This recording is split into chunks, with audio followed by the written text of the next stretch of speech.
Hello, my name is Rylan Pope. I'm the chair of the Diversity and Inclusion Committee here at Southeast, and we would like to welcome you to our special Black History Month program. Our program will feature two speeches, one from Reverend Andrew Baskin and the other from Dr. Martin Luther King, his famous I Have a Dream speech. Each speech highlights the importance of servanthood, justice, and equality for all. At the end of our program, you'll find ways to enter into our creative competition for grade levels kindergarten through 12th grade. There'll be 4 grand prize winners in our competition, each receiving a $75 Visa gift card. To quote my good friend Deron Major, do we still have work to do in equality? Yes. Hopefully, we'll be able to see Dr. King's dream come true through your generation. You have the power and the voice to change the world. Never forget that. For now, I'll bid you adieu and hope you enjoy our special program.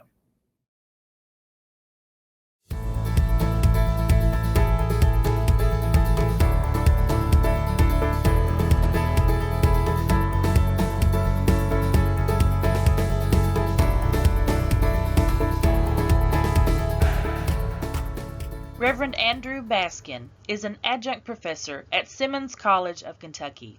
In addition, he is a professor emeritus at Berea College, where he worked for 36 years.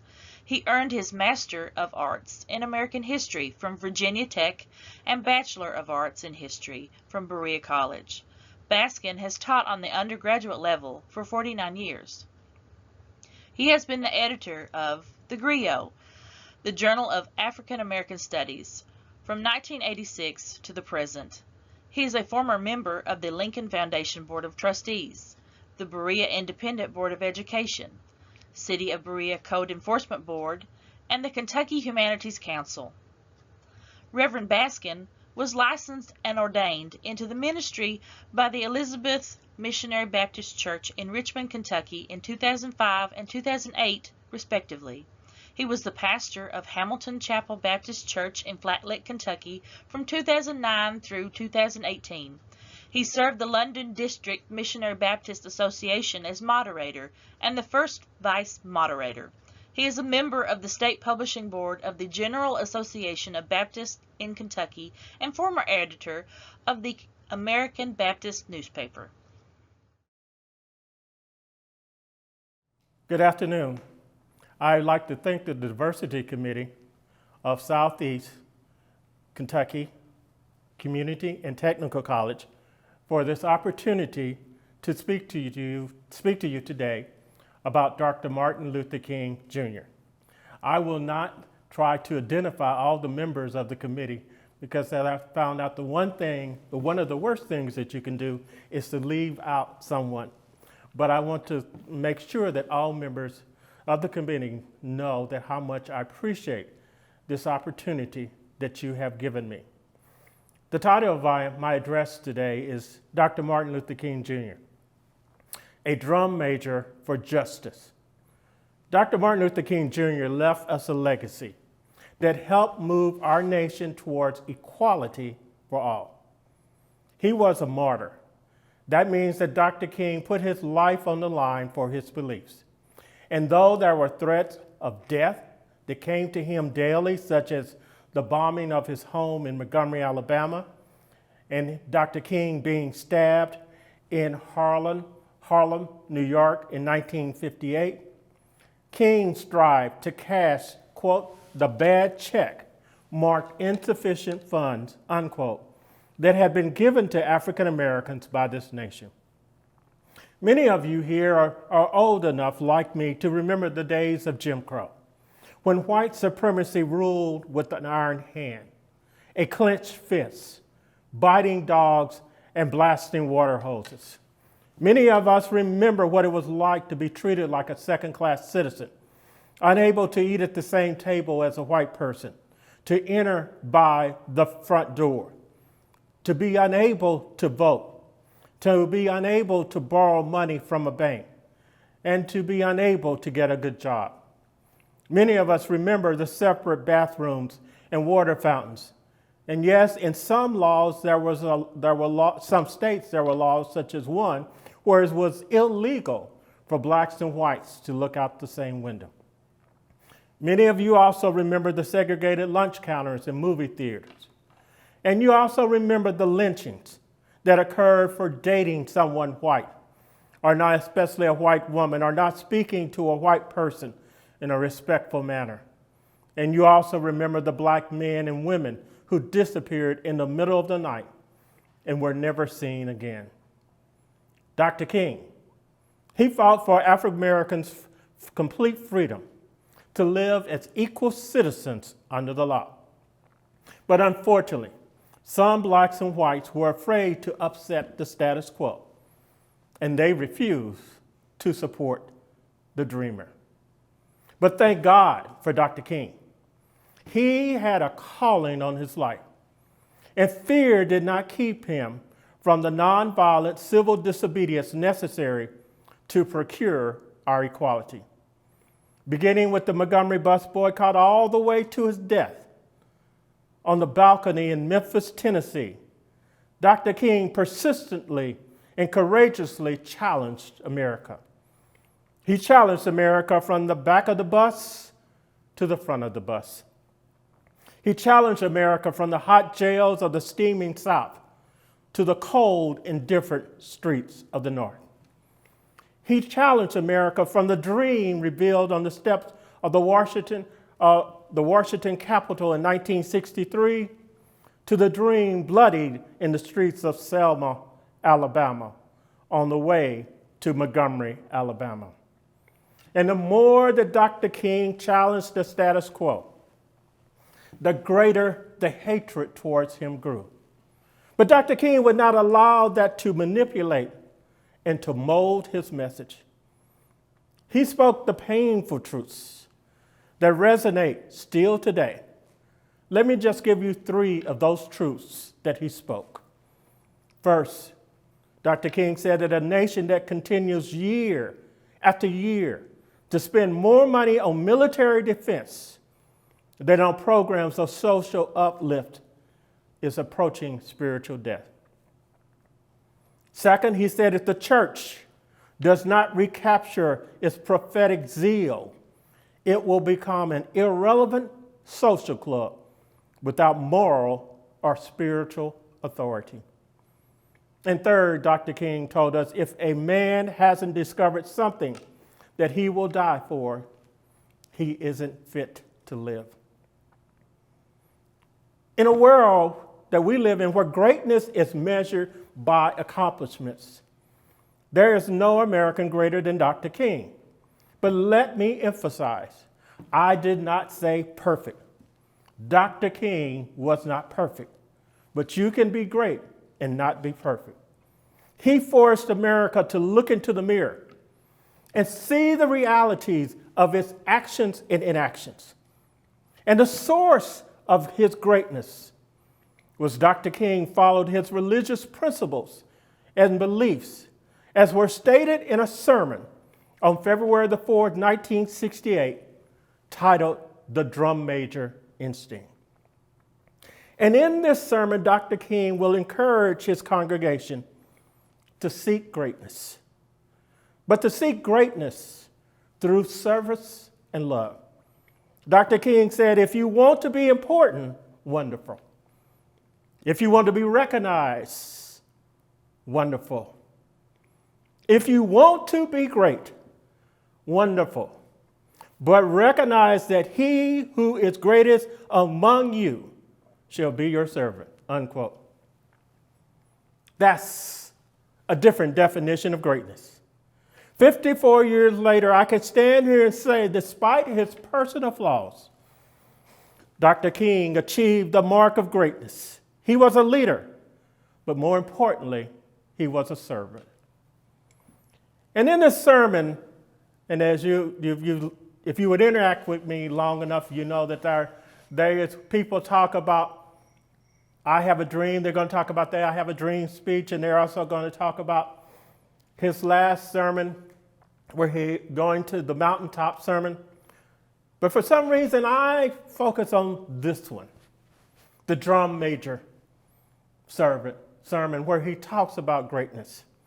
And in this sermon, Dr. King is preaching about the reaction of Jesus to two of his disciples, James and John.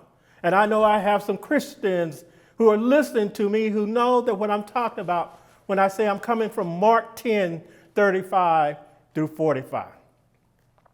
And in this case, Dr. King said that Jesus did not scold the two brothers because the two brothers came to Jesus with a request.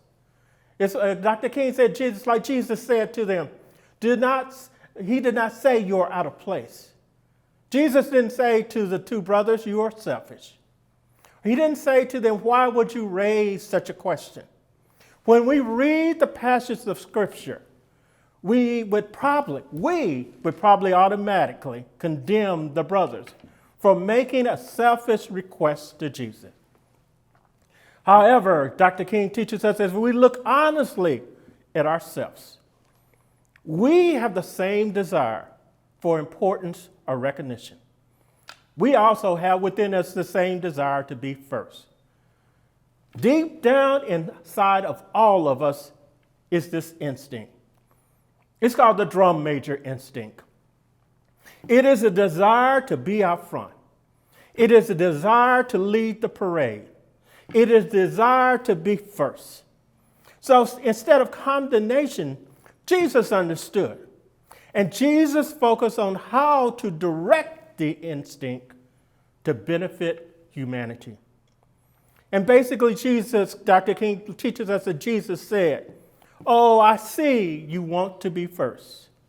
You want to be great. You want to be important. You want to be significant. Well, you ought to be. If you're going to be my disciples, you must be. But Jesus reordered the priorities and said, don't give up that instinct that you have to be important. It's a good instinct if you use it right. It's a good instinct if you don't distort it or pervert it. Don't give it up. Keep feeling the need for being important. Keep feeling the need for being first. But I want you to finish first in love. I want you to be the first in moral excellence.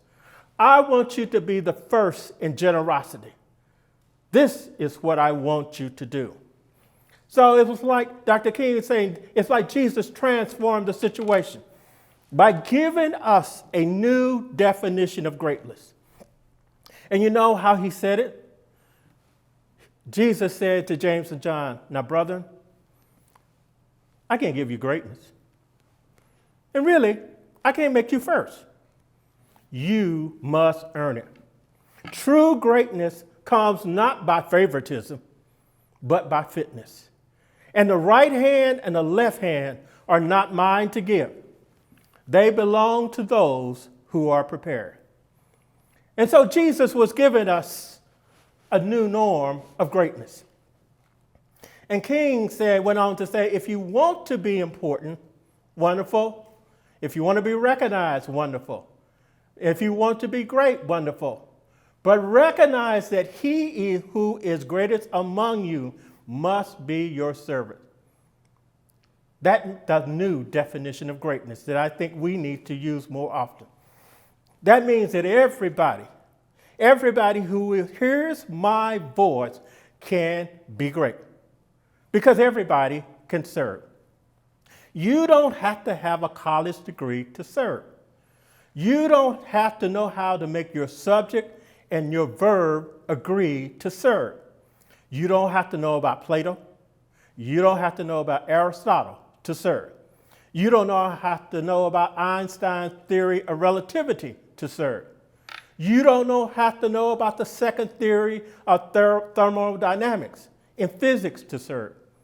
All you have to do is to have a heart full of grace, a soul generated by love, and you can be that servant. And then King went on, and I really wished I was in Greater Mount Sinai Baptist Church because I could hear the Massey boys right now getting ready to help me out. Because King talked about, he said, I know a man, and I just want to talk about him a minute. And maybe you will discover who I'm talking about. And he just went about serving. And this man was born in an obscure village. This man was a child of a poor peasant woman. And then he grew up in still another obscure village. And this man, he worked as a carpenter until he was 30 years old. And then for 3 years, this man got on his feet, and he became an itinerant preacher. I know if my mother was around, she would call him a jackleg preacher. And this man, he went about doing some things. He didn't have much. He never wrote a book. He never held an office. He never had a family. He never owned a home. He never went to college. He never visited a big city. He never went 200 miles from where he was born. He did none of the usual things that the world would associate with greatness. He had no credentials but himself. He was only 33 years old when the tide of public opinion turned against him. And some people called him a rabble-rouser. And some people called him a troublemaker. They said he was an agitator. He practiced civil disobedience. He broke injunctions. He broke the law. And so he was turned over to his enemies. And they went through the mockery of a trial. And the irony of all of that is that his friends turned their backs on him. One of his closest friends denied him 3 times. Another of his friends turned him over to his enemies. And while he was dying, the people who killed him gambled for his clothing, the only possessions that he had in the world. And when he was dead, he was buried in a borrowed tomb. 20 centuries have come and gone. And today he stands as the most influential figure that ever entered human history. All of the armies that ever marched. And Dr. King would say all the navies that have ever sailed. All of the parliaments that have ever sat. And all of the kings that have ever reigned, put together, have not affected the life of humans on this earth as much as this one solitary life. His name may be familiar to some of you, but today I can hear them talking about him. And Dr. King said every now and then somebody says he's the King of Kings. And again, I can hear somebody say he's the Lord of Lords. And somewhere else I can hear somebody saying in Christ there is no east nor west. And then they go on and talk about him a little more. In him there's no north and south, but one great fellowship of love throughout the whole wide world. He didn't have anything. He just went about serving and doing good.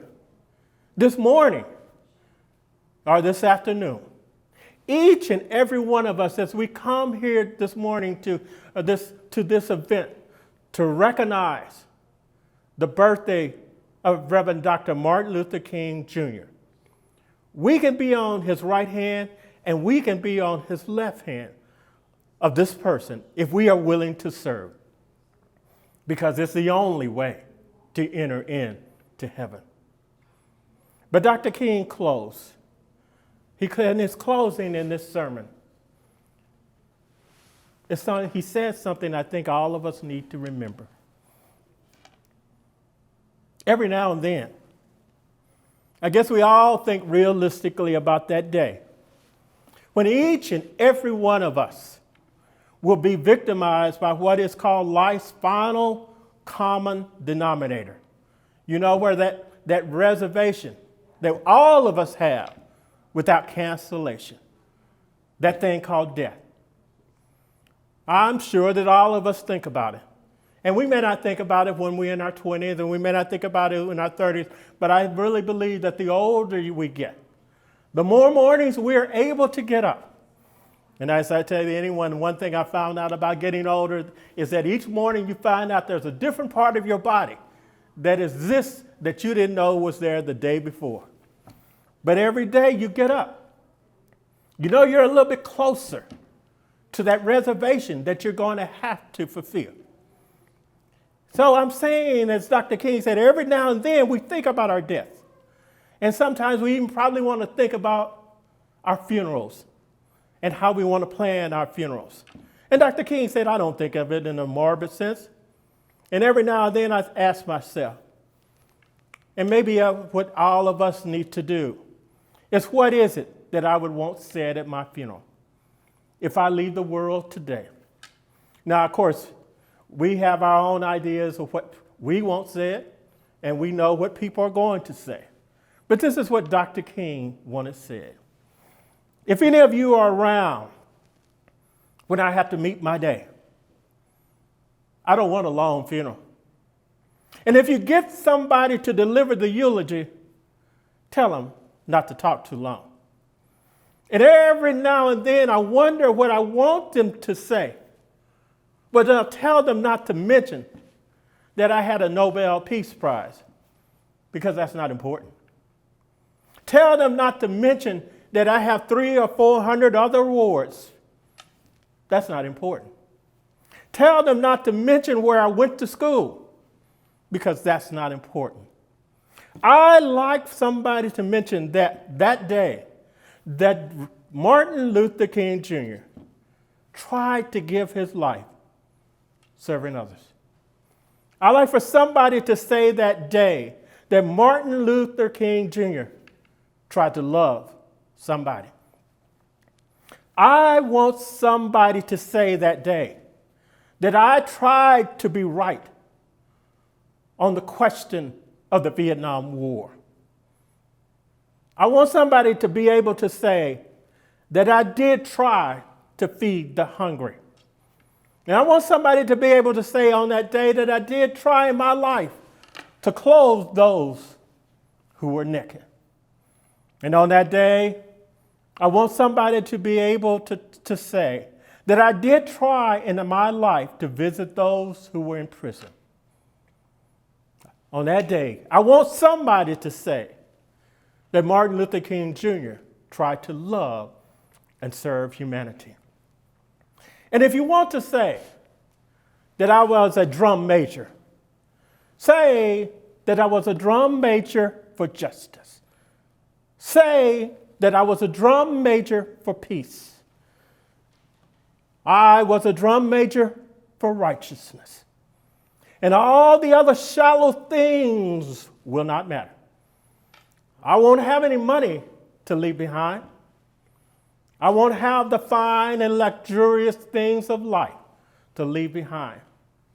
But I just want somebody to leave, somebody to say that I left behind a committed life. That they knew that I was a servant. So as we think about Martin Luther King Jr. Day, and we think about the legacy is very simple. He was a drum major for justice, and he would want all of us to be able to say, when the final roll call is given, that we were also drum majors for justice. Thank you. During Reverend Andrew Baskin's keynote speech, Dr. Martin Luther King Jr., a drum major for justice, he states that Dr. King left our nation a legacy towards equality for all. Dr. King's work issues a spiritual directive to America. He describes the church's role in social justice and each individual's challenge to look into the mirror and see the reality of society's actions or inactions towards social justice. Reverend Baskin describes King as a leader and servant. Dr. King's analysis of greatness equates us to the disciples James and John in the Bible who desire to be recognized by Jesus. Dr. King calls this the drum major instinct, or the desire to be first. He says we must rather earn greatness through servanthood instead of desiring to be up front and lead the parade. Reverend Baskin says King urges us to be first in love, moral excellence, and generosity. Baskin shares a closing thought regarding Dr. King's sermon. Martin Luther King Jr. tried to love and serve humanity. He would want us all to be able to say that we were also drum majors for justice.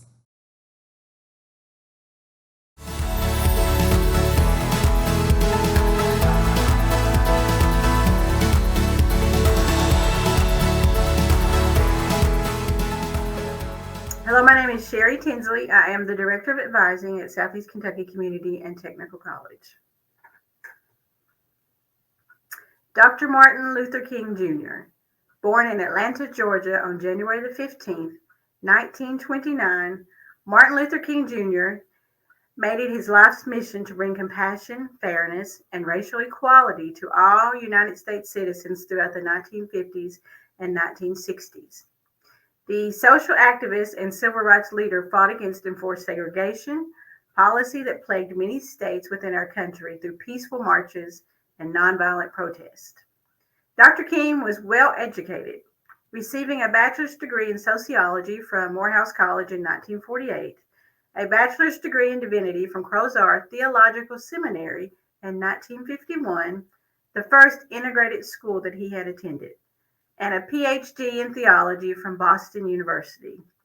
The world noticed the importance of his work, and Dr. King was awarded the Nobel Peace Prize in 1964. King used the influential teachings of Jesus Christ, as many other peaceful leaders, such as Mahatma Gandhi, to get his points of unity, love, and integrity across the front lines that were often met by hate and ignorance. Not only did he fight against bigotry and hate, but he also fought for fairness for all people, to make a decent wage to bring people out of poverty. In Memphis, Tennessee, King was coming out of his hotel room door, heading to a meeting, when assassinated by gunshot. He died on April the 4th, 1968. He was only 39 years old. And on a side note, my husband was related to Dr. King's wife, Coretta Scott King. His mother was her first cousin, and my husband had attended, when he was younger, a family reunion where Miss King was there. It was after Dr. King had died, of course. And so, but I just thought that was pretty interesting to know that somebody in our area was related to the famous Dr. Martin Luther King Jr.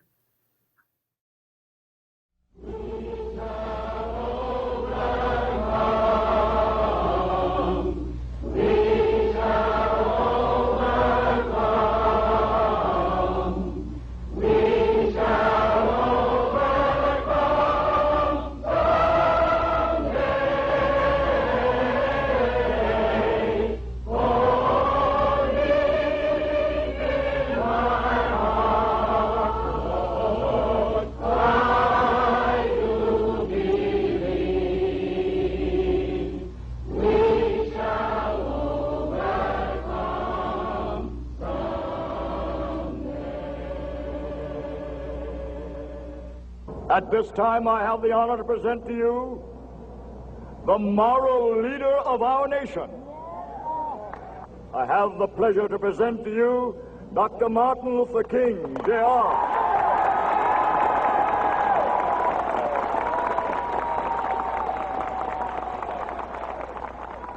I am happy to join with you today in what will go down in history as the greatest demonstration for freedom in the history of our nation.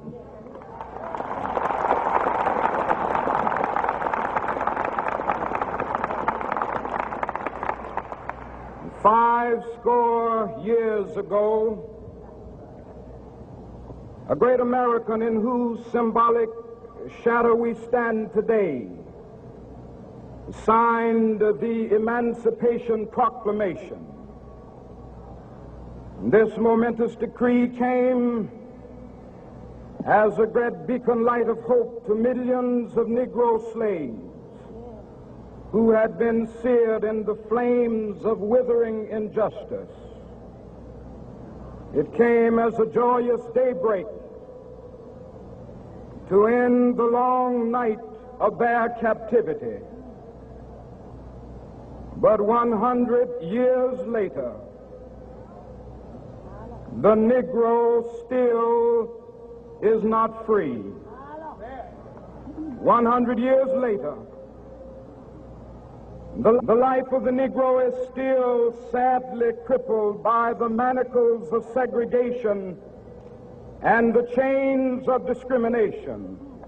100 years later, the Negro lives on a lonely island of poverty in the midst of a vast ocean of material prosperity. 100 years later, the Negro is still languished in the corners of American society and finds himself in exile in his own land. And so we've come here today to dramatize a shameful condition. In a sense, we've come to our nation's capital to cash a check. When the architects of our republic wrote the magnificent words of the Constitution and the Declaration of Independence, they were signing a promissory note to which every American was to fall heir. This note was a promise that all men, yes, black men as well as white men, would be guaranteed the unalienable rights of life, liberty, and the pursuit of happiness. It is obvious today that America has defaulted on this promissory note insofar as her citizens of color are concerned. Instead of honoring this sacred obligation, America has given the Negro people a bad check, a check which has come back marked insufficient funds.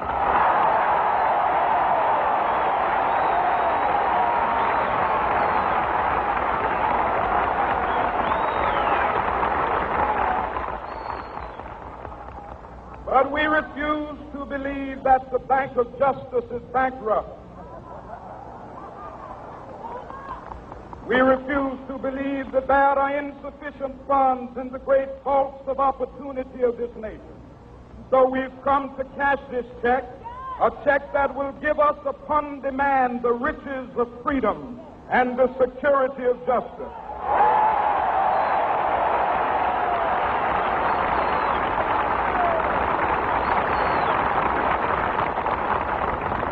We have also come to this hallowed spot to remind America of the fierce urgency of now. This is no time to engage in the luxury of cooling off or to take the tranquilizing drug of gradualism.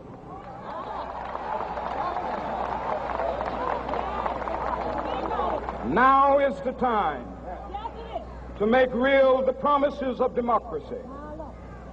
Now is the time to rise from the dark and desolate valley of segregation to the sunlit path of racial justice. Now is the time to lift our nation from the quicksands of racial injustice to the solid rock of brotherhood. Now is the time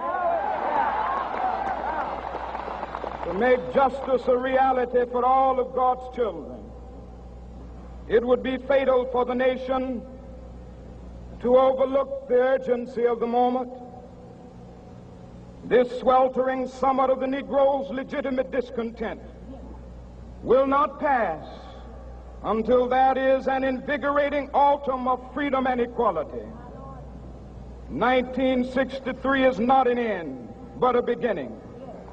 Those who hope that the Negro needed to blow off steam and will now be content will have a rude awakening if the nation returns to business as usual.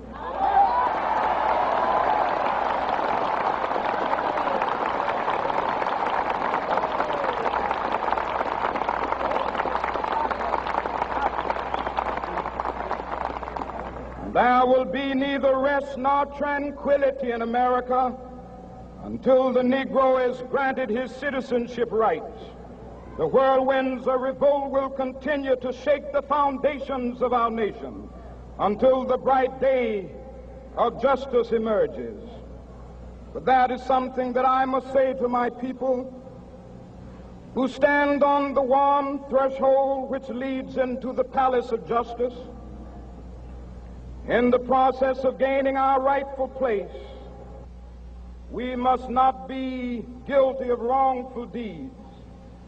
Let us not seek to satisfy our thirst for freedom by drinking from the cup of bitterness and hatred.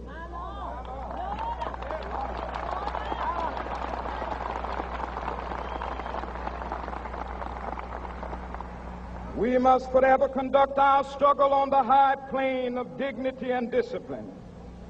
We must not allow our creative protests to degenerate into physical violence.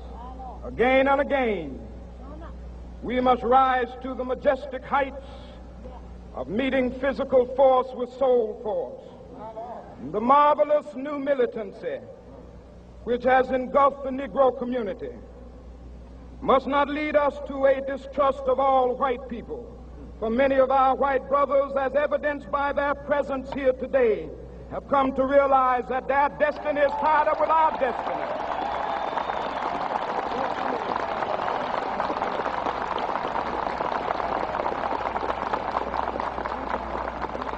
And they have come to realize that their freedom is inextricably bound to our freedom.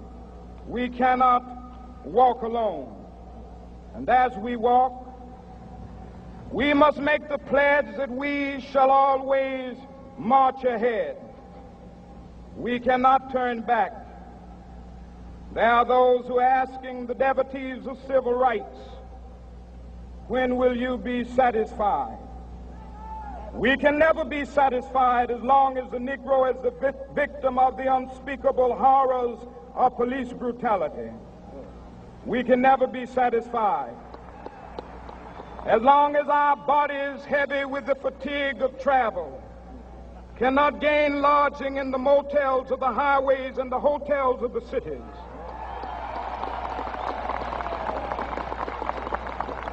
We cannot be satisfied as long as the Negro's basic mobility is from a smaller ghetto to a larger one.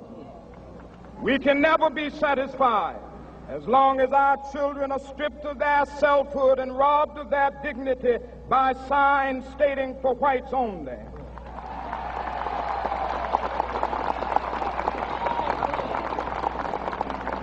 We cannot be satisfied as long as a Negro in Mississippi cannot vote and a Negro in New York believes he has nothing for which to vote.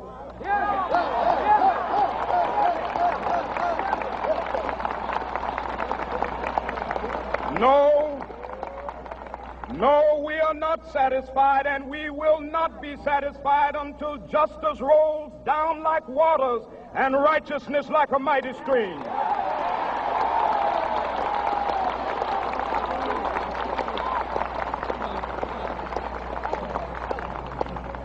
I am not unmindful that some of you have come here out of great trials and tribulations.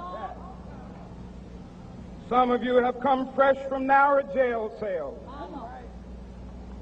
Some of you have come from areas where your quest for freedom left you battered by the storms of persecution and staggered by the winds of police brutality. You have been the veterans of creative suffering. Continue to work with the faith that unearned suffering is redemptive. Go back to Mississippi. Go back to Alabama. Go back to South Carolina. Go back to Georgia. Go back to Louisiana. Go back to the slums and ghettos of our northern cities. Knowing that somehow this situation can and will be changed. Let us not wallow in the valley of despair. I say to you today, my friend,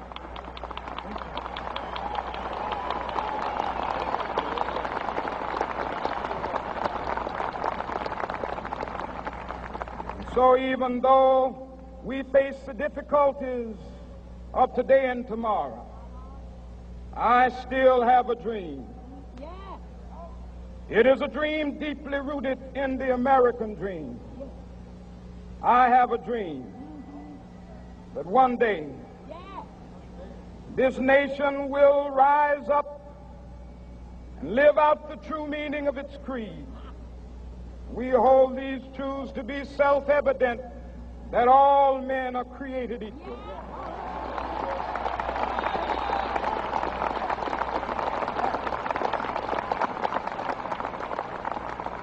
I have a dream that one day on the red hills of Georgia, the sons of former slaves and the sons of former slave owners will be able to sit down together at the table of brotherhood.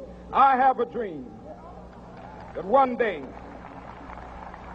even the state of Mississippi, a state sweltering with the heat of injustice, sweltering with the heat of oppression, will be transformed into an oasis of freedom and justice. I have a dream that my 4 little children will one day live in a nation where they will not be judged by the color of their skin, but by the content of their character. I have a dream today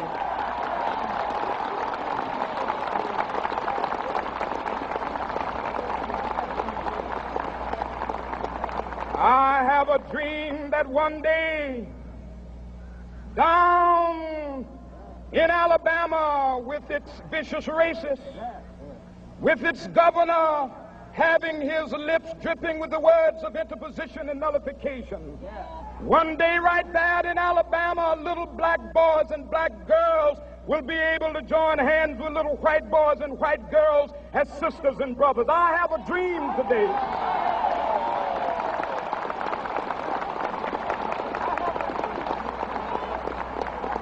I have a dream that one day every valley shall be exalted, and every hill and mountain shall be made low. The rough places will be made plain, and the crooked places will be made straight, and the glory of the Lord shall be revealed, and all flesh shall see it together.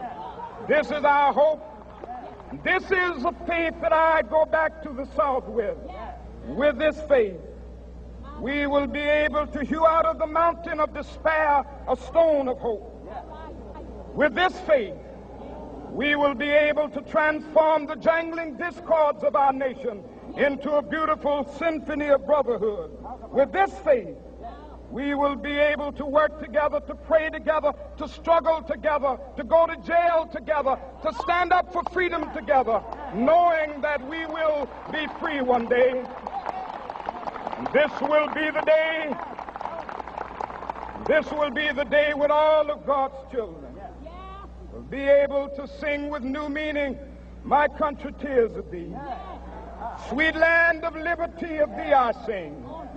Land where my fathers died, land of the pilgrim's pride. From every mountainside, let freedom ring. And if America is to be a great nation, this must become true. And so let freedom ring from the prodigious hilltops of New Hampshire. Let freedom ring from the mighty mountains of New York. Let freedom ring from the heightening Alleghanies of Pennsylvania. Let freedom ring from the snow-capped Rockies of Colorado. Let freedom ring from the curvaceous slopes of California. But not only that, let freedom ring from Stone Mountain of Georgia. Let freedom ring from Lookout Mountain of Tennessee. Let freedom ring from every hill and molehill of Mississippi, from every mountainside. Let freedom ring, and when this happens, and when we allow freedom ring, when we let it ring from every village and every hamlet, from every state and every city, we will be able to speed up that day when all of God's children, black men and white men, Jews and Gentiles, Protestants and Catholics, will be able to join hands and sing in the words of the old Negro spiritual, Free at last! Free at last! Thank God Almighty, we are free at last!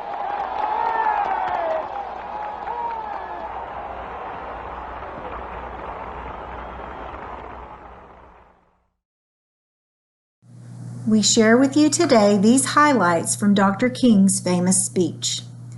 Dr. Martin Luther King Jr. refers to the March on Washington in August of 1963 as the greatest demonstration for freedom in the history of our nation.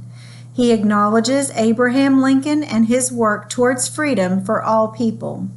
He further acknowledges injustices towards African Americans during the time of segregation. His I Have a Dream speech highlights that our U.S. Constitution must serve the rights of all people, not just that of a select few. King's desire is to remind America of the urgency of now. He says this is not a time to rest or reflect on the progress made, but continue the march of justice to solidify the rights and freedoms of all citizens. As we secure our rights and freedoms, we must do so through peace and nonviolent actions. King says, let us seek not to satisfy our thirst for freedom by drinking from the cup of bitterness and hatred.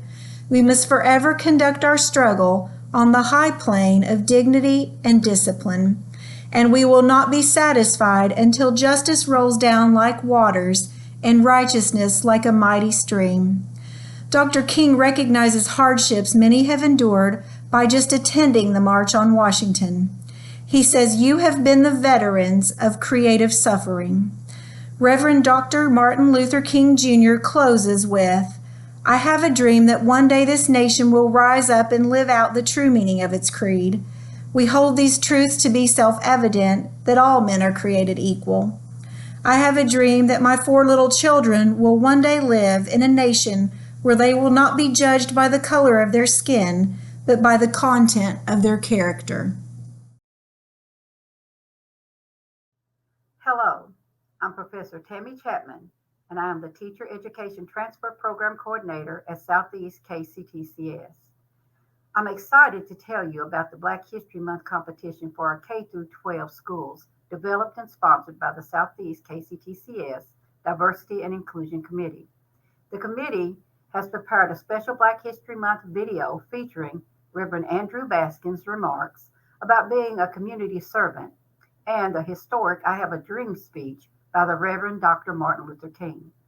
The competition is based on this presentation and any other Black History Month curriculum you present in your classroom. After watching the presentation, an instructor-led class discussion, and other instructional resources the teacher presents for Black History Month, students will be able to choose from 2 assignments. The competition is divided into 4 age-appropriate categories. We have high school, grades 9 through 12, middle school, grades 6 through 8, and late elementary, grades 3 through 5, and early elementary grades, kindergarten through 2nd grade. The winner of each category will receive a $75 gift card. Winners will be judged by a scoring rubric. High school, grades 9 through 12. Students will have their choice of 2 competition assignments. The first, they can compose an essay of 300 to 1,000 words describing why Dr. King gave this speech and elaborate on what they think he meant on that momentous day. Please include specific quotes from the speech that resonated and inspired you.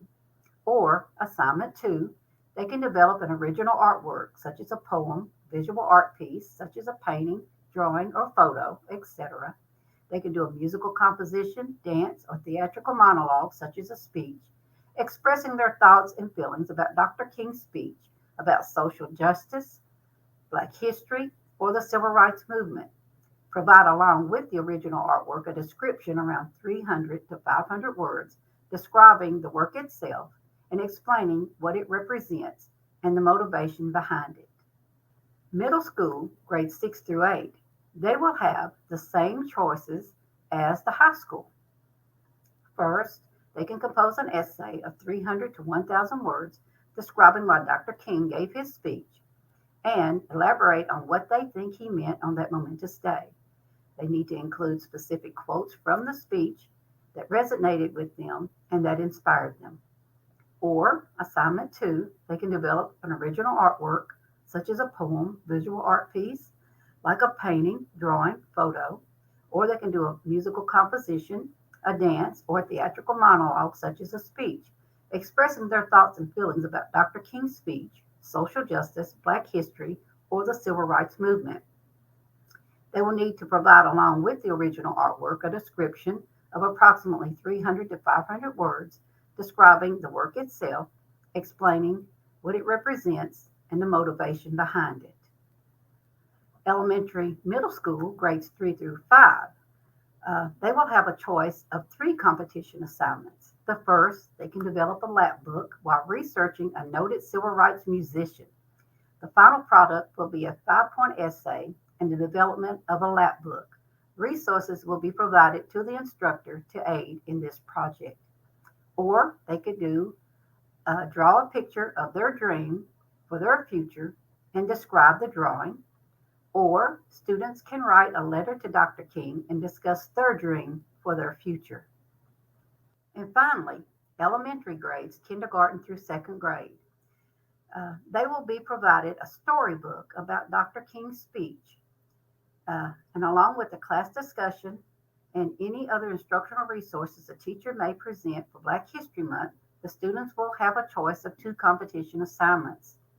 The first, they can draw a picture of their dream for their future and describe the drawing.